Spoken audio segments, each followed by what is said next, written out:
ਸਤਨਾਮ ਵਾਹਿਗੁਰੂ ਸਾਹਿਬ ਜੀ। ਬਾਣੀ ਗੁਰੂ ਗੁਰੂ ਹੈ ਬਾਣੀ, ਵਿੱਚ ਬਾਣੀ ਅੰਮ੍ਰਿਤ ਸਾਰੇ। ਗੁਰਬਾਣੀ ਕਹੈ ਸੇਵਕ ਜਨ ਮੰਨੈ, ਪ੍ਰਤੱਖ ਗੁਰੂ ਨਿਸਤਾਰੇ। ਸਤਨਾਮ ਵਾਹਿਗੁਰੂ ਸਾਹਿਬ ਜੀ। ਭਾਦੋਏ ਭਰਮ ਭੁਲਾਣੀਆਂ, ਦੂਜਾ ਲੱਗਾ ਏਤ। ਲੱਖ ਸ਼ਿੰਗਾਰ ਬਣਾਇਆ, ਕਾਰਜ ਨਾਹੀ ਕੇਤ। ਭਾਦੋਏ ਭਰਮ ਭੁਲਾਣੀਆਂ, ਦੂਜਾ ਲੱਗਾ ਏਤ। ਲੱਖ ਸ਼ਿੰਗਾਰ ਬਣਾਇਆ, ਕਾਰਜ ਨਾਹੀ ਕੀਤ।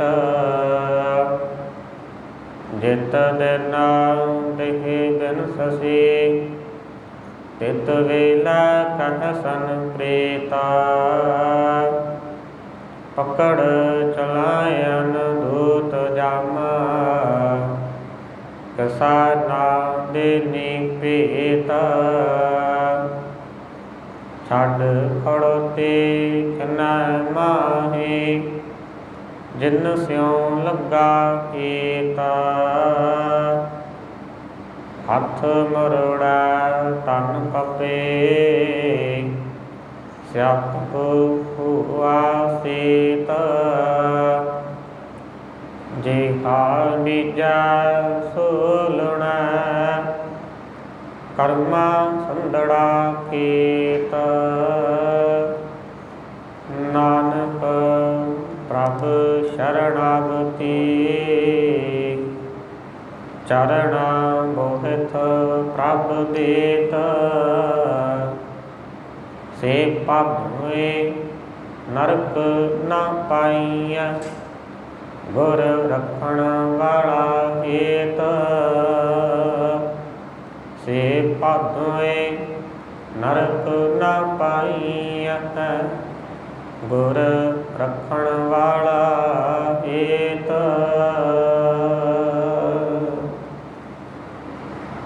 ਚਵਰ ਛਤਰ ਤਖਤ ਦੇ ਮਲ, ਗੁਰਤਾ ਗੱਦੀ ਦੇ ਸੰਭਾਲਮਾਨ। ਵਾਲੀ ਕੁਲ ਆਲਮ, ਰੂਹਾਨੀਤ ਦੇ ਮੁਜੱਸਮੇ। ਧੰਨ ਧੰਨ ਸਾਹਿਬ ਸ੍ਰੀ ਗੁਰੂ ਗ੍ਰੰਥ ਸਾਹਿਬ ਜੀ ਮਹਾਰਾਜ।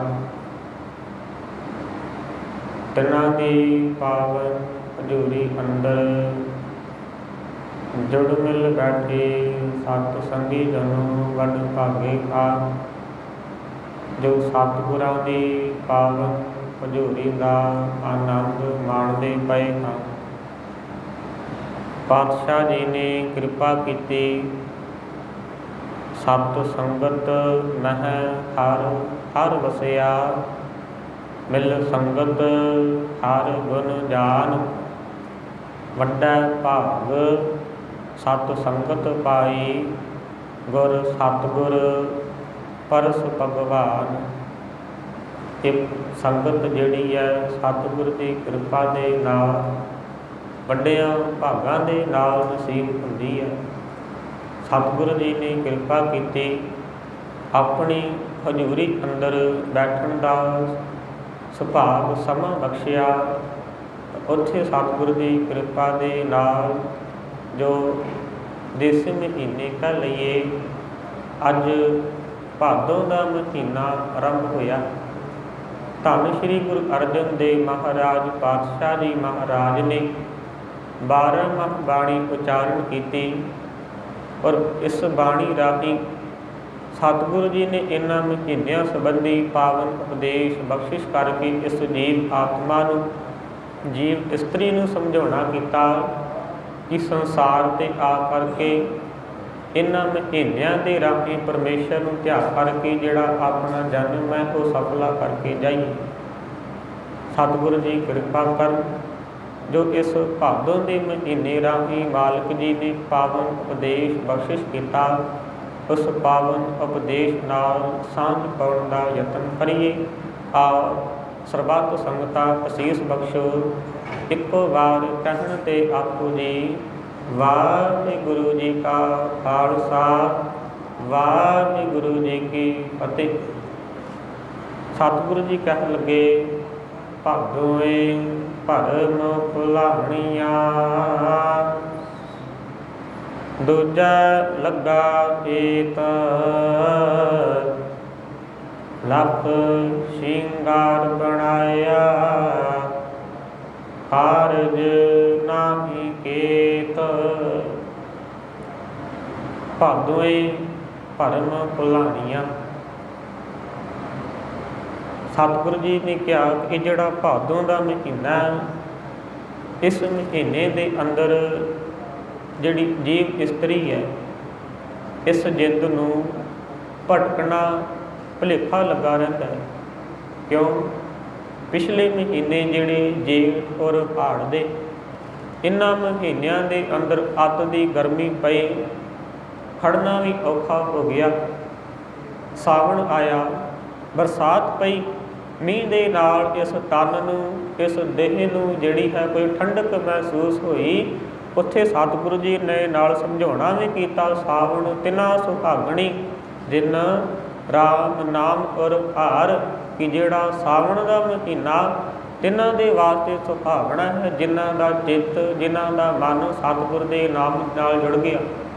ਪਰ ਜਿਨ੍ਹਾਂ ਦਾ ਮਨ, ਜਿਨ੍ਹਾਂ ਦਾ ਹਿਰਦਾ, ਜਿਸ ਹਿਰਦੇ ਦੇ ਅੰਦਰ ਅਜੇ ਵੀ ਪਰਮੇਸ਼ਰ ਦੀ ਯਾਦ ਨਾ ਆਈ, ਜਿਹੜਾ ਮਨ ਅਜੇ ਵੀ ਗੁਰੂ ਚਰਨਾਂ ਦੇ ਨਾਲ ਨਾ ਜੁੜਿਆ, ਉਹ ਜਿਹੜਾ ਮਨ ਹੈ, ਉਹ ਜਿਹੜੀ ਜੀਵ ਇਸਤਰੀ ਹੈ, ਉਹ ਜੀਵ ਭਾਦੋਂ ਦੇ ਮਹੀਨੇ ਦੇ ਅੰਦਰ ਵੀ ਭਰਮ ਦੇ ਵਿੱਚ, ਭਟਕਣਾ ਦੇ ਵਿੱਚ ਹੀ ਪਿਆ ਰਿਹਾ। ਭਟਕਣਾ ਕਾਹਦੀ? ਸਾਹਿਬ ਨੇ ਸਮਝਾਉਣਾ ਕੀਤਾ, ਜਿਵੇਂ ਸਾਵਣ ਦੇ ਮਹੀਨੇ ਦੇ ਅੰਦਰ ਘਾਟ ਆਈ, ਬੱਦਲ ਆਏ ਔਰ ਆਪਣਾ ਮੀਂਹ ਵਰਸਾ ਕੇ ਗਾਂਹ ਚਲੇ ਗਏ। ਪਰ ਇਸ ਭਾਦੋਂ ਦੇ ਮਹੀਨੇ ਦੇ ਅੰਦਰ ਭਟਕਣਾ ਲੱਗ ਗਈ, ਅੱਤ ਦੀ ਗਰਮੀ ਪਈ, ਇੱਕਦਮ ਬੱਦਲ ਆਇਆ, ਹਵਾ ਆਈ ਔਰ ਮਨ ਅੰਦਰ ਮਹਿਸੂਸ ਹੋਇਆ ਕਿ ਹੁਣ ਮੀਂਹ ਪਵੇਗਾ। ਪਰ ਨਹੀਂ, ਇਹ ਜਿਹੜੇ ਭਾਦੋਂ ਦੇ ਚਮਾਸੇ ਨੇ, ਇਹ ਭਟਕਣਾ ਲੱਗ ਗਈ। ਮੀਂਹ ਤਾਂ ਪਵੇਗਾ, ਸੰਭਾਵਨਾ ਬਣੀ, ਪਰ ਉਹ ਮੀਂਹ ਪਿਆ ਨਹੀਂ। ਉਸੇ ਤਰ੍ਹਾਂ ਹਵਾ ਦੇ ਨਾਲ ਉਹ ਜਿਹੜਾ ਬੱਦਲ ਹੈ ਅਗਾਂਹ ਚਲਾ ਗਿਆ। ਜਿਹੜੀ ਇਹ ਜੀਵ ਇਸਤਰੀ ਹੈ, ਇਹ ਜਿਹੜਾ ਮਨ, ਇਹ ਵੇਖਦਾ ਰਿਹਾ, ਪਰ ਬੱਦਲ ਨਾ ਪਿਆ। ਕਿਉਂ? ਭਟਕਣਾ ਸੀ।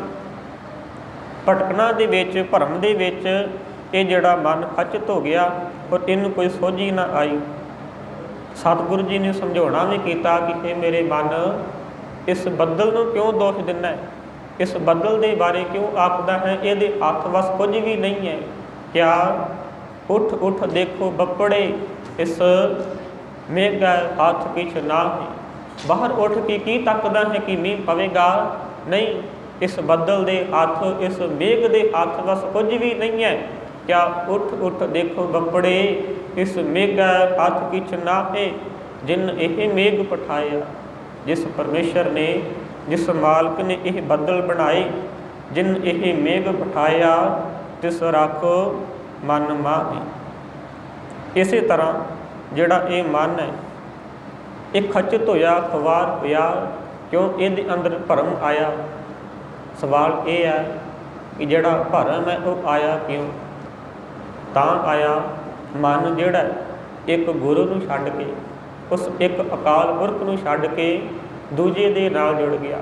ਇਹ ਜਿਹੜਾ ਚਿੱਤ ਹੈ, ਗੁਰੂ ਦੁਆਰੇ ਤੋਂ ਹਟ ਕੇ ਕਿਤੇ ਹੋਰ ਜੁੜ ਗਿਆ। ਦੂਜੇ ਦੇ ਨਾਲ ਜੁੜਨ ਦੇ ਨਾਲ, ਦੂਜੇ ਅੱਗੇ ਝੁਕਣ ਦੇ ਨਾਲ ਮਨ ਅੰਦਰ ਭਰਮ, ਮਨ ਅੰਦਰ ਭਟਕਣਾ, ਮਨ ਅੰਦਰ ਭੁਲੇਖਾ ਪੈਦਾ ਹੋਇਆ। ਸੰਸਾ ਆ ਗਿਆ ਔਰ ਸੰਸੇ ਦੇ ਨਾਲ ਜਿੱਥੇ ਦੂਜਾ ਭਾਵ ਆ ਜਾਵੇ, ਉੱਥੇ ਕੇਵਲ ਤੇ ਕੇਵਲ ਖੁਆਰੀ ਹੀ ਪੱਲੇ ਪੈਂਦੀ ਹੈ। ਜਦੋਂ ਦੁਬਿਧਾ ਆ ਜਾਵੇ, ਇਸੇ ਕਰਕੇ ਪਾਤਸ਼ਾਹ ਕਹਿਣ ਲੱਗੇ ਦੂਜਾ ਲੱਗਾ ਹੇਤ ਭਾਗਵੇ ਭਰਮ ਭੁਲਾਣੀਆਂ। ਦੂਜਾ ਲੱਗਾ ਹੇਤ, ਦੂਜੇ ਦੇ ਨਾਲ ਚਿੱਤ ਜੋੜਨ ਦੇ ਕਾਰਨ, ਦੂਜੇ ਉੱਤੇ ਅਕੀਦਾ ਰੱਖਣ ਦੇ ਕਾਰਨ ਇਹ ਜਿਹੜਾ ਮਨ ਹੈ, ਇਹ ਜਿਹੜੀ ਜੀਵ ਹੈ, ਇਸਤਰੀ, ਇਹ ਜਿਹੜੀ ਜਿੰਦ ਹੈ, ਇਹ ਭਰਮ ਭਟਕਣਾ ਵਿੱਚ ਆ ਗਈ। ਲੱਖ ਸ਼ਿੰਗਾਰ ਬਣਾਇਆ ਕਾਰਜ ਨਾਹੀ ਕੀਤ। ਹੁਣ ਹੈ ਤਾਂ ਭਟਕਣਾ ਦੇ ਵਿੱਚ, ਹੈ ਤਾਂ ਭੁਲੇਖੇ ਦੇ ਵਿੱਚ, ਅੰਦਰ ਕੁਝ ਵੀ ਨਹੀਂ, ਪਰ ਬਾਹਰੀ ਤੌਰ 'ਤੇ ਸ਼ਿੰਗਾਰ ਕਰ ਲਿਆ, ਆਪਣੇ ਆਪ ਨੂੰ ਸਵਾਰ ਲਿਆ। ਜਿਵੇਂ ਕਿ ਇਸਤਰੀ ਸ਼ਿੰਗਾਰ ਕਰ ਲਵੇ, ਪਰ ਉਹਦਾ ਪਤੀ, ਉਹਦਾ ਖਸਮ ਘਰ ਨਾ ਹੋਵੇ, ਜਾਂ ਭਰਤਾ ਵੀ ਹੋਣੀ ਜਿਹੜੀ ਇਸਤਰੀ ਸ਼ਿੰਗਾਰ ਕਰੇ ਤਾਂ ਸੰਸਾਰ ਅੰਦਰ ਉਹ ਸ਼ੋਭਦੀ ਨਹੀਂ। ਉਸੇ ਤਰ੍ਹਾਂ ਜੇ ਹਿਰਦੇ ਦੇ ਅੰਦਰ ਪਰਮੇਸ਼ਰ ਦੀ ਯਾਦ ਨਹੀਂ, ਮਾਲਕ ਦਾ ਨਾਮ ਨਹੀਂ, ਕਦੀ ਚੇਤੇ ਨਹੀਂ ਕੀਤਾ, ਬਾਹਰੀ ਤੌਰ 'ਤੇ ਸ਼ਿੰਗਾਰ ਕਰ ਲਿਆ, ਬਾਹਰੀ ਤੌਰ 'ਤੇ ਪਹਿਰਾਵਾ ਪਾ ਲਿਆ ਕਿ ਮੈਂ ਬੜਾ ਧਰਮੀ ਹਾਂ, ਮੇਰੇ ਵਰਗਾ ਨੇਮੀ ਕੋਈ ਨਹੀਂ, ਮੇਰੇ ਵਰਗਾ ਸੇਵਾਦਾਰ ਕੋਈ ਨਹੀਂ, ਮੇਰੇ ਜਿੰਨੀ ਕੋਈ ਨਾਮ ਨਹੀਂ ਜਪਦਾ, ਮੇਰੇ ਜਿੰਨੀ ਕੋਈ ਬਾਣੀ ਨਹੀਂ ਪੜ੍ਹਦਾ। ਜੇ ਇਹ ਭੁਲੇਖਾ ਮਨ ਅੰਦਰ ਆ ਗਿਆ, ਪਰ ਹਿਰਦੇ ਦੇ ਅੰਦਰ ਕੋਈ ਨਹੀਂ, ਬਾਹਰੀ ਤੌਰ 'ਤੇ ਕੀਤਾ ਹੋਇਆ ਜਿਹੜਾ ਵਿਖਾਵਾ ਉਹ ਵੀ ਕੇਵਲ ਤੇ ਕੇਵਲ ਇੱਕ ਭਰਮ ਹੈ, ਇੱਕ ਭੁਲੇਖਾ, ਇੱਕ ਭਟਕਣਾ ਹੈ। ਪਰ ਉਹ ਜਿਹੜਾ ਪਹਿਰਾਵਾ ਹੈ ਕੇਵਲ ਵਿਖਾਵੇ ਦੇ ਨਾਲ ਪਰਮੇਸ਼ਰ ਦੇ ਦੁਆਰੇ 'ਤੇ ਜਿਹੜਾ ਉਹ ਹਾਜ਼ਰ ਨਹੀਂ ਹੋਇਆ ਜਾ ਸਕਦਾ। ਸਤਿਗੁਰ ਦੀ ਜਿਹੜੀ ਬਖਸ਼ਿਸ਼ ਹੈ ਉਹ ਪ੍ਰਾਪਤ ਨਹੀਂ ਕੀਤੀ ਜਾ ਸਕਦੀ। ਪਾਤਸ਼ਾਹ ਕਹਿਣਗੇ ਲੱਖ ਸ਼ਿੰਗਾਰ ਬਣਾਇਆ ਕਾਰਜ ਨਾਹੀ ਕੇਤ। ਕਿੰਨੇ ਹੀ ਸ਼ਿੰਗਾਰ ਕੀਤੇ, ਕਿੰਨੇ ਤਰ੍ਹਾਂ ਦੇ ਵੇਸ਼, ਕਿੰਨੇ ਤਰ੍ਹਾਂ ਦੇ ਪਹਿਰਾਵੇ ਧਾਰਨ ਕਰ ਲਏ, ਕਾਰਜ ਨਾਹੀ ਕੇਤ। ਪਰ ਇੱਕ ਵੀ ਜਿਹੜਾ ਕਾਰਜ ਹੈ ਉਹ ਕੰਮ ਨਹੀਂ ਆਇਆ, ਕੀਤਾ ਹੋਇਆ ਜਿਹੜਾ ਸ਼ਿੰਗਾਰ ਹੈ ਉਹ ਕਰਮ ਨਹੀਂ ਆਇਆ। ਸਤਿਗੁਰੂ ਜੀ ਨੇ ਪਾਵਨ ਬੋਲ ਵੀ ਕਹੇ। ਪਾਤਸ਼ਾਹ ਕਹਿਣ ਲੱਗੇ ਸਖੀ ਕਾਜਲ ਹਾਰ ਤੰਬੋਲ ਸਭੈ ਕਿਛ ਸਾਜਿਆ, ਸੋਹਲਾ ਕੀਏ ਸ਼ਿੰਗਾਰ ਕੀ ਅੰਜਨ ਪਾਜਿਆ। ਜੇ ਕਰ ਆਵੈ ਕੰਤ ਤਾਂ ਸਭ ਕਿਛ ਪਾਈਐ, ਹਰ ਆ ਕੰਤੈ ਬਾਜ ਸ਼ਿੰਗਾਰ ਸਭ ਬਿਰਥਾ ਜਾਈਐ। ਪਰਮੇਸ਼ਰ ਤੋਂ ਬਿਨਾਂ, ਪਤੀ ਤੋਂ ਬਿਨਾਂ ਕੀਤਾ ਹੋਇਆ ਜਿਹੜਾ ਸ਼ਿੰਗਾਰ ਸਾਰਾ ਹੀ ਵਿਅਰਥ ਹੈ। ਸਤਿਗੁਰੂ ਜੀ ਨੇ ਸਮਝਾਉਣਾ ਕੀਤਾ ਸਰਬ ਸ਼ਿੰਗਾਰ ਤੰਬੋਲ ਰਸ, ਸਣ ਦੇਹੀ ਸਭ ਖਾਮ, ਪ੍ਰਭ ਸੁਆਮੀ ਕੰਤ ਵੀ ਭੂਣੀਆਂ, ਮੀਤ ਸੱਜਣ ਸਭ ਜਾਮ। ਪਰਮੇਸ਼ਰ ਤੋਂ ਬਿਨਾਂ ਕੇਵਲ ਤੇ ਕੇਵਲ ਜਮਾਂ ਦੇ ਵਾਸੀ ਪਿਆ ਜਾ ਸਕਦਾ ਹੈ। ਇਸੇ ਕਰਕੇ ਪਾਤਸ਼ਾਹ ਜੀ ਕਹਿਣ ਲੱਗੇ ਨਹੀਂ ਭਾਈ, ਆਪਣੀ ਜਿੰਦ ਨੂੰ ਐਵੇਂ ਅਜਾਈ ਨਾ ਗਵਾ, ਇਹ ਜਿਹੜੀ ਤੈਨੂੰ ਵਾਰੀ ਮਿਲੀ ਹੈ ਮਾਲਕ ਨੂੰ ਚੇਤਾ ਕਰ। ਮਾਲਕ ਜੀ ਅੱਗੇ ਕਹਿਣ ਲੱਗੇ ਜਿਤ ਦਿਨ ਦੇਹ ਬਿਨ ਸਸੀ, ਤਿਤ ਵੈ ਤਿਤ ਵੇਲਾ ਕਹਿਸਨ ਪ੍ਰੇਤ, ਪਕੜ ਚਲਾਇਨ ਦੂਤ ਜਮ, ਕਿਸਾ ਨਾ ਦੇਨੀ ਭੇਤ। ਜਦੋਂ ਵਾਰੀ ਆਈ, ਜਦੋਂ ਸਮਾਂ ਆਇਆ, ਇਹ ਜਿਹੜੀ ਜਿੰਦ ਹੈ, ਇਹ ਜਿਹੜੇ ਸਵਾਸ ਪੂਰੇ ਹੋ ਗਏ। ਜਿਤ ਦਿਨ ਦੇਹ ਬਿਨ ਸਸੀ, ਜਦੋਂ ਇਸ ਸਰੀਰ ਨੂੰ ਤਿਆਗ ਦਿੱਤਾ, ਜਦੋਂ ਜੀਵ ਆਤਮਾ ਪਰਮੇਸ਼ਰ ਦੇ ਚਰਨਾਂ ਵਿੱਚ ਜਾ ਬਿਰਾਜਿਆ, ਤਿਤ ਵੇਲਾ ਕਹਿਸਨ ਪ੍ਰੇਤ। ਫਿਰ ਜਿੰਨੇ ਸਾਕ ਸੰਬੰਧੀ ਨੇ, ਜਿਹੜੇ ਰਿਸ਼ਤੇਦਾਰ ਇਕੱਤਰ ਹੋਏ, ਮਾਲਕ ਜੀ ਕਹਿਣ ਲੱਗੇ ਸਾਰੇ ਇੱਕ ਗੱਲ ਹੀ ਕਹੀ ਭਾਈ ਹੁਣ ਇਹਨੂੰ ਲੈ ਚੱਲੋ, ਹੁਣ ਘਰ ਨਾ ਰੱਖੋ। ਤਿਤ ਵੇਲਾ ਕਹਿਸਨ ਪ੍ਰੇਤ, ਹੁਣ ਇਹ ਅਪਵਿੱਤਰ ਹੈ, ਇਹ ਪ੍ਰੇਤ ਹੈ, ਹੁਣ ਇਹਨੂੰ ਹੋਰ ਘਰ ਨਾ ਰੱਖੋ। ਜਿਸ ਘਰ ਬਾਰੇ, ਜਿਸ ਪਰਿਵਾਰ ਬਾਰੇ ਤੂੰ ਇੰਨਾ ਕੁਝ ਕੀਤਾ, ਪਰ ਜਦੋਂ ਸਮਾਂ ਆਇਆ ਫਿਰ ਤੈਨੂੰ ਇੱਕ ਘੜੀ ਵੀ ਹੋਰ ਘਰ ਵਿੱਚ ਨਹੀਂ ਰੱਖਣ ਦੇਣਾ, ਫਿਰ ਤੈਨੂੰ ਉਸੇ ਵਕਤ ਸਾਰਿਆਂ ਨੇ ਚੱਕ ਕੇ ਬਾਹਰ ਲੈ ਜਾਣਾ। ਉਦੋਂ ਇੱਕ ਹੀ ਗੱਲ ਚੱਲੀ ਹੈ ਕਿ ਇਹਨੂੰ ਹੁਣ ਲੈ ਚੱਲੋ। ਜਬ ਕੀ ਹੰਸ ਤਜੀ ਇਹ ਕਾਇਆ, ਪ੍ਰੇਤ ਪ੍ਰੇਤ ਕਰ ਭਾਗੀ। ਜਦੋਂ ਇਹ ਕਾਇਆ ਤਿਆਗ ਦਿੱਤੀ, ਫਿਰ ਸਾਕ ਸੰਬੰਧੀ ਜਿਹੜੇ ਨੇ ਪ੍ਰੇਤ ਪ੍ਰੇਤ ਕਹਿ ਕੇ ਡਰ ਕੇ ਭੱਜ ਗਏ। ਭਾਵ ਤੈਨੂੰ ਇੱਕ ਮਿੰਟ ਵੀ ਘਰ ਨਹੀਂ ਰੱਖਣ ਦਿੱਤਾ। ਜਿੱਚਰ ਵਸਿਆ ਕੰਤ ਘਰ, ਜੀਓ ਜੀਓ ਸਭ ਕਹਾਤ, ਜਾਂ ਉੱਠੀ ਚਲਸੀ ਕੰਤੜਾ, ਤਾਂ ਕੋਈ ਨਾ ਪੁੱਛੈ ਤੇਰੀ ਬਾਤ। ਜਦੋਂ ਇਹ ਕੰਤ, ਜਦੋਂ ਇਹ ਜਿੰਦ ਸਰੀਰ ਨੂੰ ਛੱਡ ਕੇ ਚਲੀ ਗਈ, ਫਿਰ ਕਿਸੇ ਨੇ ਵੀ ਨਹੀਂ ਪੁੱਛਣਾ। ਸਤਿਗੁਰੂ ਕਹਿਣ ਲੱਗੇ ਇਸ ਘੜੀ ਦਾ ਕੀ ਭਰੋਸਾ, ਇਸ ਜਿੰਦ ਦਾ ਕਿੰਨਾ ਕੁ ਭਰੋਸਾ ਹੈ। ਅਤੇ ਬਾਬਾ ਫਰੀਦ ਮਹਾਰਾਜ ਵੀ ਆਖਦੇ ਨੇ तो बाबा जी कहन लगे ये जिहड़ी जिंद है उस बगले की न्याई है जिन्हों पता ही नहीं कि मेरे सिर की उत्ती भी जड़ा बाज उड़ता पिया। दरियाव है कन्ना बगला, बाबा फरीद जी कहन लगे दरिया के किनारे तुरिया जा रहा सा पर जिहड़ा बगला है वो मच्छी की झाक लाई बैठा होया है पर ਉਹਦੇ सिर ते जिहड़ा बाज है उन्होंने कोई पता नहीं। उस तरह असीं संसार ते आए हाँ बगले की न्याई माया विच खचता पर सानू पता नहीं कि साडे सिर ते भी जिहड़ा जम रूपी जिहड़ा बाज वो मंडरा रहा है। बाबा जी के पावन बोल सतगुरु जी महाराज कहन लगे फरीदा दरिया वै कन्ना बगला बैठा केल करे केल करेंदे हंजन अचिंते बाज पे तिस रब दे केला विस्तरियां जो मन चित ना चेते सन सो गाली रब कियां जड़ियां चेते भी नहीं वो गल्लां हो गईयां। हुण बाज पई क्यों? बगला भरम दे विच है, बगला भुलेखे दे विच है, भागोए परम भुलाणियां।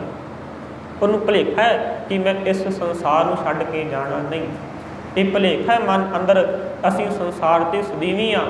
सतगुरु कहन लगे जिन्हां दा भुलेखा दूर होया उन्हां ने तो अपनी सुरत अपना मन मालक दे चरनां दे नाल जोड़ लिया, पर जिन्हां दे मन अंदर अजे भी दुबदा है, जिन्हां ने समझिया ही नहीं, जिहड़े विकारां दे जीवन गलतान कर रहे ने, फिर उन्हां दा जिहड़ा हालत है वो बड़ी माड़ी है।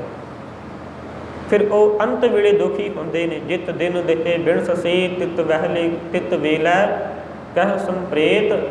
मालक जी कह लगे पकड़ चलाए न दूत जम किसै न देने भेत। जदों समा आया परमेश्वर के भेजे हुए जिहड़े दूत ने जम दूत वो पकड़ के लै गए, किसी नूं कोई नहीं पता ये कित्थे चला गया। असीं बाद च अंदाजे ला लैने आ, अवल तो असीं कह दीदा कि ये स्वर्गवासी है, पर मालक जी कह लगे भगत कबीर महाराज मोहे बैराग पयो ये जीओ आए कहाँ गए। ये जी कित्थों आया, ये जिहड़ा जीव ये जिंद है और कित्थे चली गई, इस बारे किसी नूं कुछ भी नहीं पता, कुछ नहीं पता। ये मालक की जोत है कित्थे गई है, ये परमेश्वर ही जानता है, उहदे तो बिना किसी दूजे नूं पता ही नहीं। तो पातशाह जी कह लगे भाई उस मालक के नाम तो बिना कोई भी वस्त तेरे नाम जान वाली नहीं है। जहाँ मात पिता सुत मीत ना भाई मन उहाँ तेरा नाम संग सफाई। केवल ते केवल मालक का जिहड़ा नाम है उन्हें अगे जाके सफाई होना। फिर अपना जिहड़ा समय ये जिहड़ी तेनू घड़ी मिली है, तेनू वारी मिली है, क्यों अजाई गवा रहा है। सतगुरु जी ने मारू सोहले के अंदर भी पावन बोल कहे। मालक जी कह लगे धन कह तू बस मैं नाले। जड़ा ये शरीर है ना आत्मा नूं कह रहा है कि तू मेरे नाल ही रहना, मैनू कभी भी छड्ड के ना जावी, क्यों तेरे तो बिना मैं कभी रह भी नहीं सकता। धन कह तू बस मैं नाले प्रेम सुखवासी बाल गोपाले तुझे बिना हो कित ही ना लेखे वचन दे छोड़ ना जा सके। ये शरीर आत्मा को वचन लै रहा है कि मैनू वचन दे, मैनू कभी भी छड्ड के जावेगा नहीं। जिहड़ा आत्मा है उन्हें अगों बोल कही फिर कहिया हुक्मी बंदा ओह भारो ठाकुर जिस कान ना चंदा। जिचर रखै तिचर तुम संग रखना जां सदे तां ऊठ सदासा। जदों सदा आया मैनू जाना पैना, तेरे नाल किंज वादा कर देवां कि तेरे नाल सदीवी रवांगा। कि आत्मा ने शरीर नूं जवाब दिता, पर यह जिहड़ा शरीर है जिहड़ा है नाशवंत पर भुलेखे दे विच है, इहने सच नहीं जानिया, इहने सच मन्निया नहीं। अगे फिर कह लगा जो प्रे बचन कहे धन साचे तन कछु न समझे चंचल काचे। बाहुर बाहुर फिर ही संग मंगै ओह बात जाने कर हासा के। वार वार शरीर का जिहड़ा शरीर है आत्मा का साथ मंगदा है। जदों ये बोल कहे कि मैं चले जाना है तो जिहड़ा शरीर है ਇਹਦੀ ਗੱਲ ਦਾ ਮਖੌਲ ਉਡਾਉਂਦਾ ਹੋਇਆ ਆਤਮਾ ਦੀ ਗੱਲ ਦਾ ਹੱਸਣ ਲੱਗ ਪਿਆ। ਫਿਰ ਮਾਲਕ ਜੀ ਕਹਿਣ ਲੱਗੇ ਘੜੀ ਆਈ ਆਗਿਆ ਫਿਰੋਂ ਬੁਲਾਇਆ, ਨਾ ਤਨ ਪੁੱਛੀ ਨਾ ਮਤਾ ਪਕਾਇਆ, ਊਠ ਸਧਾਇਓ ਛੂਟਰ ਮਾਟੀ, ਦੇਖ ਨਾਨਕ ਮਿਥਨ ਮੁਹਾਸਾ ਸੀ। ਤੇ ਪੁੱਛਿਆ ਵੀ ਨਹੀਂ। ਜਿਹੜੀ ਆਤਮਾ, ਜਿਹੜਾ ਉਹ ਪਰਮੇਸ਼ਰ ਦੀ ਜੋਤ ਜਿਸ ਸਰੀਰ 'ਚ ਰਹੀ, ਵੀ ਕੋਈ ਵਿਚਾਰ ਨਹੀਂ ਕੀਤੀ ਕਿ ਮੈਂ ਇੰਨੇ ਦਿਨ ਨੂੰ ਇਸ ਘੜੀ ਨੂੰ ਚਲੇ ਜਾਣਾ, ਨਹੀਂ, ਬਿਨਾਂ ਪੁੱਛੇ ਸਭ ਕੁਝ ਹੋਇਆ। ਇੱਕ ਵਾਰ ਵੀ ਸਲਾਹ ਨਹੀਂ ਕੀਤੀ, ਉਹ ਇਸ ਜਿੰਦ ਨੂੰ ਛੱਡ ਕੇ ਚਲਾ ਗਿਆ, ਇਸ ਸਰੀਰ ਨੂੰ ਛੱਡ ਕੇ ਚਲਾ ਗਿਆ। ਇਸੇ ਕਰਕੇ ਮਾਲਕ ਜੀ ਕਹਿਣ ਲੱਗੇ ਪਕੜ ਚਲਾਏ ਨੂੰ ਦੂਤ ਜਾਮ, ਕਿਸੇ ਨਾ ਦੇਣੀ ਭੇਤ। ਉਹ ਜਿਹੜੀ ਆਤਮਾ, ਉਹ ਜਿਹੜੀ ਜਿੰਦ ਹੈ, ਜੋ ਮਾਲਕ ਦੀ ਜੋਤ ਹੈ, ਉਹ ਇੱਕ ਦਿਨ ਇਸ ਸਰੀਰ ਨੂੰ ਛੱਡ ਕੇ ਚਲੀ ਜਾਣੀ ਹੈ। ਜਾਣੀ ਕਿੱਥੇ ਆ, ਇਸ ਗੱਲ ਦਾ ਕਿਸੇ ਨੂੰ ਵੀ ਨਹੀਂ ਪਤਾ। ਇਸੇ ਕਰਕੇ ਭਲਿਆ ਮਾਲਕ ਦੇ ਨਾਲ ਚਿੱਤ ਜੁੜ। ਪਾਤਸ਼ਾਹ ਜੀ ਦੇ ਪਾਵਨ ਬੋਲ ਨੇ, ਇੱਕ ਰੱਤੀ ਬਿਲਮ ਨਾ ਦੇਵਨੀ, ਬਣਜਾਰਿਆ ਮਿੱਤਰਾ। ਜੇ ਤੂੰ ਕਵੇਂ ਨਾ ਇੱਕ ਘੜੀ ਸਮਾਂ ਦੇ ਦਿਓ, ਆ ਕਾਰਜ ਕਰਨ ਵਾਲਾ ਹੈ। ਮਾਲਕ ਜੀ ਕਹਿਣ ਲੱਗੇ ਨਹੀਂ, ਇੱਕ ਰੱਤੀ ਬਿਲਮ ਨਾ ਦੇਵਨੀ, ਬਣਜਾਰਿਆ ਮਿੱਤਰਾ। ਹੋਨੀ ਤਕੜੇ ਪਾਏ ਹਾਥ, ਉਹ ਮਾਲਕ ਦੇ ਜਿਹੜੇ ਹੱਥ ਨੇ ਤਕੜੇ ਪੈਣੇ ਨੇ। ਕੋਈ ਵੀ ਆਪਣੇ ਆਪ ਨੂੰ ਉਹਦੇ ਕੋਲੋਂ ਛੁਡਾ ਨਹੀਂ ਸਕਦਾ। ਪਾਤਸ਼ਾਹ ਜੀ ਕਹਿਣ ਲੱਗੇ ਭਾਈ ਆਪਣਾ ਜਿਹੜਾ ਸਮਾਂ ਨਾ ਗਵਾਓ, ਇਸ ਭੁਲੇਖੇ ਦੇ ਵਿੱਚ ਨਾ ਰਹੋ। ਇਸ ਪਾਵਨ ਮਹੀਨੇ ਦੇ ਅੰਦਰ ਸਤਿਗੁਰੂ ਇਹ ਸਮਝਾ ਰਹੇ ਨੇ ਕਿ ਇਹ ਜਿਹੜਾ ਭਰਮ, ਇਹ ਜਿਹੜੀ ਭੁਲੇਖਾ, ਇਹ ਭਟਕਣਾ ਜਿਹੜੀ ਸਾਨੂੰ ਲੱਗੀ ਹੋਈ ਹੈ, ਇਹਨੂੰ ਦੂਰ ਕਰੀਏ ਔਰ ਮਾਲਕ ਦੇ ਚਰਨਾਂ ਦੇ ਨਾਲ ਜੁੜ ਕੇ ਆਪਣਾ ਜਿਹੜਾ ਜੀਵਨ ਹੈ ਉਹ ਅਜਾਈ ਨਾ ਗਵਾਈਏ। ਸਤਿਗੁਰ ਦੇ ਚਰਨਾਂ ਨਾਲ ਜੁੜ ਕੇ ਇਹ ਜਿਹੜੀ ਜਿੰਦ ਹੈ, ਨਾਮ ਜਪਦਿਆਂ ਹੋਇਆਂ ਮਾਲਕ ਦੇ ਚਰਨਾਂ ਨਾਲ ਜੁੜ ਕੇ ਆਪਣੇ ਸਵਾਸ ਸਫਲ ਕਰ ਜਾਈਏ। ਭਈ ਪ੍ਰਾਪਤ ਮਾਨੁਖ ਦੇ ਪੁਰੀਆ, ਗੋਬਿੰਦ ਮਿਲਣ ਕੀ ਇਹ ਤੇਰੀ ਬਰੀਆ। ਇਹ ਵਾਰੀ ਹੈ ਗੋਬਿੰਦ ਨੂੰ, ਪਰਮੇਸ਼ਰ ਨੂੰ ਮਿਲਣ ਦੀ, ਇਹਨੂੰ ਅਜਾਈ ਨਾ ਗਵਾਈਏ। ਸਤਿਗੁਰੂ ਸਾਨੂੰ ਇਹ ਸਮਝਾ ਰਹੇ ਨੇ। ਮਹੀਨੇ ਦੇ ਅੰਦਰ ਮਾਲਕ ਜੀ ਕਹਿ ਰਹੇ ਨੇ ਇਹ ਜਿਹੜੀ ਭਟਕਣਾ, ਇਹ ਜਿਹੜਾ ਭੁਲੇਖਾ ਭਰਮ ਪਿਆ ਹੋਇਆ, ਇਹਨੂੰ ਦੂਰ ਕਰੀਏ। ਛੱਡ ਖੜੋਤੇ ਕਿੰਨਾ ਮਾਹੇ, ਜਿਨ ਸਿਉ ਲੱਗਾ ਖੇਤ, ਹੱਥ ਮੁਰੜਾ ਤਨ ਕਪੇ, ਸਹ ਹੋਆ ਸੇਤ। ਛੱਡ ਖੜੋਤਾ ਕਿੰਨਾ ਮਾਹੇ, ਜਿਨ ਸਿਉ ਲੱਗਾ ਖੇਤ। ਜਦੋਂ ਇਹ ਜਿੰਦ ਇਸ ਸਰੀਰ ਨੂੰ ਛੱਡ ਕੇ ਚਲੀ ਗਈ ਤੇ ਜਿਹੜੇ ਸਾਥ ਸੰਬੰਧੀ ਨੇ ਸਾਰਿਆਂ ਨੂੰ ਛੱਡ ਕੇ ਪਾਸੇ ਖੜੇ ਹੋ ਜਾਣਾ। ਕਿਸੇ ਨੇ ਨਾਲ ਨਹੀਂ ਜਾਣਾ, ਕਿਸੇ ਨੇ ਸਾਥ ਨਹੀਂ ਨਿਭਾਉਣਾ। ਹੱਥ ਮਰੋੜਾ ਤਨ ਕਪੈ, ਸਭ ਹੋਆ ਸੇਤ। ਜਦੋਂ ਮੌਤ ਆਈ, ਇਹ ਜਿਹੜਾ ਜੀਵ ਹੈ ਬੜਾ ਘਬਰਾਉਂਦਾ ਕਿ ਹੁਣ ਜਾਣਾ ਪੈਣਾ, ਕਿਹਦਾ ਜੀ ਕਰਦਾ ਮੈਂ ਛੱਡ ਕੇ ਜਾਵਾਂ। ਜੇ ਕੀੜੇ ਨੂੰ ਹੱਥ ਲਾਈਏ ਨਾ, ਕੀੜੇ ਨੂੰ, ਉਹ ਵੀ ਭੱਜਦਾ ਆਪਣੀ ਜਾਨ ਬਚਾਉਣ ਦੇ ਵਾਸਤੇ, ਮਤਾਂ ਕਿਤੇ ਮਾਰ ਨਾ ਦੇ। ਸੰਸਾਰ 'ਤੇ ਨਿੱਕੇ ਤੋਂ ਨਿੱਕਾ ਜੀਵ ਵੀ ਜਿਹੜਾ ਆਪਣੇ ਆਪ ਨੂੰ ਬਚਾਉਣ ਦੀ ਕੋਸ਼ਿਸ਼ ਕਰਦਾ। ਪਰ ਇਹ ਜਿਹੜਾ ਮਨੁੱਖਾ ਜਨਮ ਹੈ, ਕੇਵਲ ਅਤੇ ਕੇਵਲ ਇਹ ਇੱਕ ਅਵਸਰ ਹੈ, ਇੱਕ ਮੌਕਾ ਹੈ। ਉਸ ਮਾਲਕ ਦੇ ਨਾਲ ਜੁੜ ਕਰਕੇ ਆਪਣਾ ਜਿਹੜਾ ਜੀਵਨ ਹੈ ਉਹ ਸਤਿਗੁਰ ਦੇ ਚਰਨਾਂ ਦੇ ਨਾਲ ਜੁੜਿਆ ਹੋਇਆ ਜਿਹੜਾ ਹੈ ਸੁਰਖੁਰ ਬਤੀਤ ਹੋ ਜਾਵੇ। ਮਾਲਕ ਦੇ ਚਰਨਾਂ ਨਾਲ ਜੁੜ ਕੇ ਅਸੀਂ ਵੀ ਇਸ ਸੰਸਾਰ ਤੋਂ ਆਵਾਗਾਉਣ ਤੋਂ ਮੁਕਤ ਹੋ ਜਾਈਏ। ਪਾਤਸ਼ਾਹ ਜੀ ਕਹਿਣ ਲੱਗੇ ਛੱਡ ਖੜੋਤੇ ਖੰਨਾ ਮਾਹੇ, ਜਿਨ ਸਿਉ ਲੱਗਾ ਭੇਤ, ਜਿਨ੍ਹਾਂ ਦੇ ਨਾਲ ਹੀਤ ਸੀ। ਤੇ ਗੁਰੂ ਮਹਾਰਾਜ ਕਹਿਣ ਲੱਗੇ, ਧੰਨ ਸ਼੍ਰੀ ਗੁਰੂ ਤੇਗ ਬਹਾਦਰ ਮਹਾਰਾਜ ਪਾਤਸ਼ਾਹ ਜੀ ਕਹਿਣ ਲੱਗੇ, ਜਗਤ ਮੈਂ ਝੂਠੇ ਦੇਖੀ ਪ੍ਰੀਤ, ਆਪਣੇ ਹੀ ਸੁਖ ਸਿਉ ਸਭ ਲਾਗੇ, ਕਿਆ ਦਾਰਾ ਕਿਆ ਮੀਤ,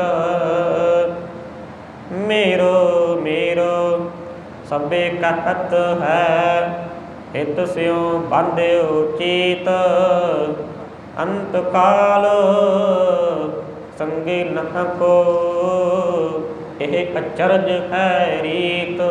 ਅੰਤ ਵੇਲੇ ਕਿਸੇ ਦੇ ਨਾਲ ਨਹੀਂ ਜਾਣਾ, ਇਹ ਬੜੀ ਅਚਰਜਮਈ ਰੀਤ ਹੈ। ਹੱਥ ਮਰੋੜਾ ਤਨ ਕਪੈ, ਚਾਹ ਹੋਆ ਸੇਤ। ਤੇ ਪਾਤਸ਼ਾਹ ਜੀ ਸਮਝਾਉਂਦੇ ਨੇ ਸਾਨੂੰ ਬਾਣੀ ਦੇ ਅੰਦਰ, ਜਿੰਦ ਨਿਮਾਣੀ ਕੱਢੀਐ ਹੱਡਾ ਕੂ ਕੜਕਾਏ, ਸਾਥੇ ਲਿਖੇ ਨਾ ਚੱਲਣੀ ਜਿੰਦੂ ਕੂ ਸਮਝਾਏ। ਜਦੋਂ ਇਹ ਜਿੰਦ ਛੱਡ ਕੇ ਜਾਣੀ ਹੈ, हथ पैर सारे मुड़ने ने, पता नहीं वो वेला वो घड़ी किवें दी है, केवल तो केवल वो मालक आप ही जानता है। इस करके पातशाह जी कह लगे कि जोड़ा शरीर है ये औखा होता है। हुण अज बाल काले ने, फिर धौले भी आउणगे, सारा कुछ होवेगा, घबराहट भी आवेगी, पता नहीं की कुछ होवेगा। जदों ये जिंद चली गई उस दिन तेरा पिया पिया जोड़ा शरीर है इन्हें चिट्टे रंग का भी हो जाना पई नहीं। क्यों? मालक की जोत विचों चली गई।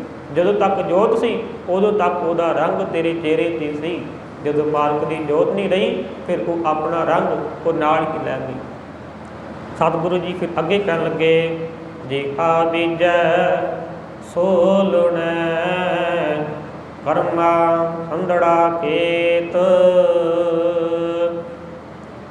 ये जड़ा नरक और स्वर्ग संसार की रीत चली आई है। सतगुरु जी कह लगे जोड़े नरक स्वर्ग ने केवल तो केवल आदमी जोड़ा जीव है इत्थे भोग के जाता है, या गां किसी ने नहीं वेख्या कि जिहड़ी जिंद कित्थे को चली जानी है। जे नरक है जो स्वर्ग है इत्थे ही है, पर वो मिलने किद्दां? तेरे कर्मां दे करके। जिहड़े तू कर्म कीते ने उन्हां कर्मां दे नाल ही तैनूं इहदा फल मिलना पवेगा। धरती दे अंदर जिहड़ी चीज़ बीजीए, जिहड़ा फसल बीजीए, जो बीज बीजीए वही जिहड़ा बीज है पुंगरेगा, वही फसल सानूं पैदा जिहड़ी मिलेगी, जिहड़ा बीज असीं बीजिआ। उस तरह ये जिहड़ा शरीर है ये धरती की समान है, धरती की न्याई है। इस शरीर के अंदर कर्म रूपी जिहड़े बीज पावांगे वो पुंगरनगे, जिहड़े कर्म कीते होणगे वो जिहड़ा फल है सानूं वड्ढना ही पवेगा।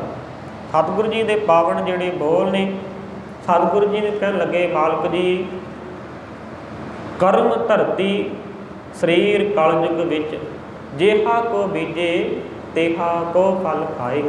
ये जिहड़ा शरीर है कर्म की न्याई है। कर्म धरती शरीर कलयुग विच, शरीर जिहड़ा धरती की न्याई, ये अंदर जिहड़े बीज बीजीए, जेहा को बीजा तेहा को फल पाए, भाव जो बीजांगे वो सानूं वड्ढना ही पवेगा। पर जे कर्म चंगे करिए तां ही बचा हो सकता है। तो मालक जी फिर कह लगे, नानक प्रभ शरणागति, चरण बोहित प्रभ देत।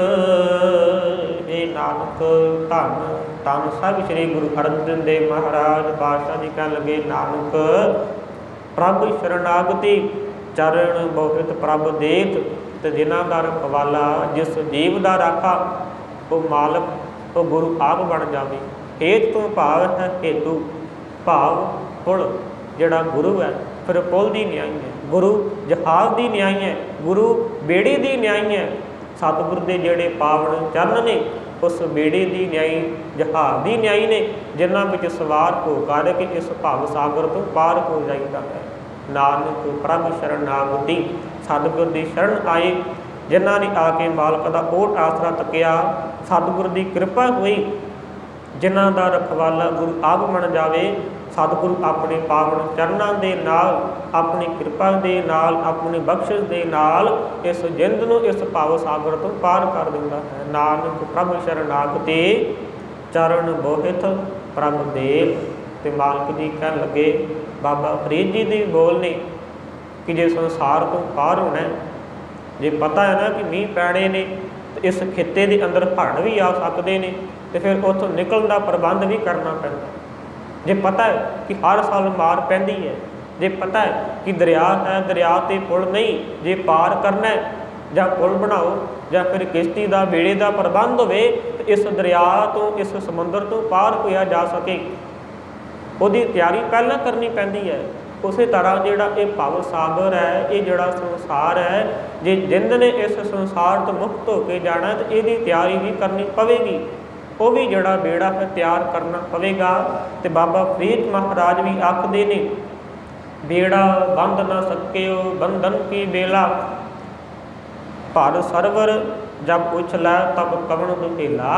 जदों वारी जे बेड़ा ना तैयार किया तो जदों वो सागर उछलेगा, जदों दरिया चढ़ेगा, फिर तेनों कौन बचावेगा।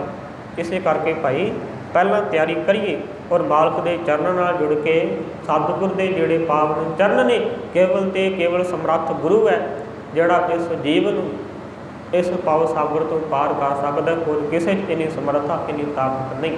सतगुर के चरणों तो बिना जे किते होर जावांगे भागोए परम भुलाणिया, फिर भरम दे विच भटकना विच रह जावांगे, भुलेखा साडे पल्ले पवेगा पर साडी खज्जल खुआरी मुकनी नहीं। इस करके मालक जी कई कहते हैं इस महीने के अंदर जो उपदेश बख्शिश किया कि गुरु तो बिना गत नहीं है। सतगुर के नाल जुड़िए, अपना जोड़ा जीवन सफला करके जाइए। अखीर विच मालक जी कह लगे से भादुए नरक न पाइए, गुर रखण वाला हेत। फिर वो जीव नरकों के विच नहीं पैंदे, उन्होंने जमा की मार नहीं पैंदी। किन्हां नूं? जिन्हां दा रखवाला, जिन्हां दी जिहड़ी बाह है गुरु सतगुर ने आप फड़ लई है, जिन्हां उत्ते कृपा मालक ने आप कर दी है, जिहदी गवाही उस सच्चे मालक समर्थ गुरु ने दे दी। फिर वो जिहड़े जीव ने नरकों के विच नहीं पैंदे, भाव जमा की मार नहीं खाते। और सतगुरु जी इस महीने अंदर समझा रहे हैं असीं भी अपने अंदर की भटकना, अंदर की जिहड़ी भुलेखा है वो दूर करके सतगुरु के चरणों के नाल जुड़िए और अपना जिहड़ा जन्म है सफला करके जाइए। ये जिहड़े कर्म ने, कर्मी आपो अपनी के नेड़ा के दूर, एक कर्मी ने जिन्हां दे नाल असीं सतगुरु के नाल जुड़िया अपना जिहड़ा जीवन है वो सफला करके जा सकते हैं। सतगुरु समझा रहे ने जदों गृहस्थ धर्म की शुरुआत भी होंदी है ना, जदों पहली लाम पढ़ी जाती है तो उदों भी मालक जी यही समझाते हैं हर पहलड़ी लाम पर बिरती कर्म दृढ़ाया बलराम जीव। कर्मां की गल है कि जिहड़े तेरे कर्म ने ये तेरे नाल जाने ने, पर जिन्हां दे अंदर भटकना लग गई, जिन्हां नूं भुलेखा लग गया, माधवे क्या कहिए भरम ऐसा, जैसा मानिया होए ना तैसा। धन भगत रविदास महाराज भी आखते हैं वो जिहड़ा भरम है, वो जिहड़ा भुलेखा है, वो किसी तरह का है, वो नहीं कहा जा सकता। माधवे क्या कहिए भरम ऐसा, जैसा मानिए होए ना तैसा। नरपत एक सिंघासन सोया, सुपने भया भिखारी, अछत राज विछुरत दुख पाया, सो गत भई हमारी। भगत रविदास जी भी आखते हैं कि भरम भुलेखा किस तरह का है, सुपने की न्याय है।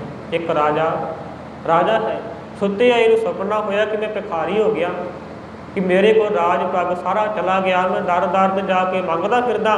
पर जो अख खुली, जो सुपना दूर होया, उदों पता लगा नहीं ये भुलेखा सी, ये भटकना सी, पर असल में हकीकत में मैं अजे राजा ही हाँ। वो दूर कदों होया जो उसकी अख खुली है। उस तरह जो तक असी माया की नींद में सुते हुए हैं, असी भुलेखे के भटकना के सतगुरु जी कृपा करन, साडा भी जिहड़ा ये भुलेखा है वो दूर करके मालक के चरणों के नाल जुड़ के असी जिहड़ा अपना जन्म है वो सफला करके जाइए। ये जिहड़ा सारा ही जीवन है, जीवन सुपन समानन, ये जिहड़ा जीवन है सुपने की न्याय है, इनू त्यागीए और सतगुर अगे अरदास करिए। पातशाह साची प्रीत हम तुम स्यों जोरी, तुम स्यों जोर और संग तोरी। सारिया जड़ियाँ झूठियाँ प्रीतां ने वो तोड़ दित्तियां ने। अलंकार मुल थैली कोई है ताते कनक बखानी। और जिहड़े मालक जी कह लगे सोने और सोने के गहणे में कोई फर्क नहीं, समुंदर और उहदियां लहरां में कोई फर्क नहीं।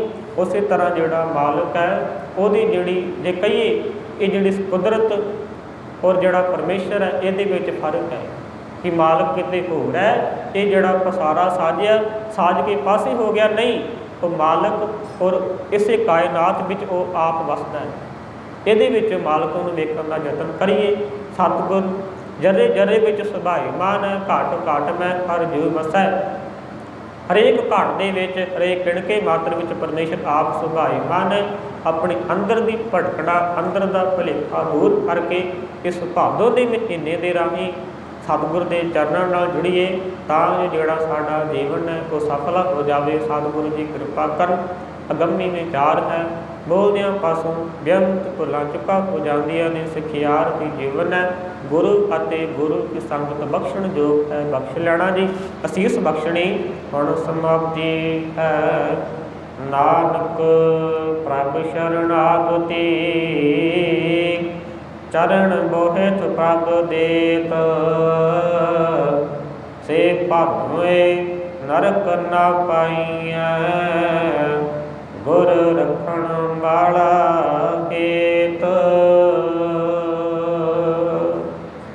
वाहिगुरु जी का खालसा वाहिगुरु जी की फतेह।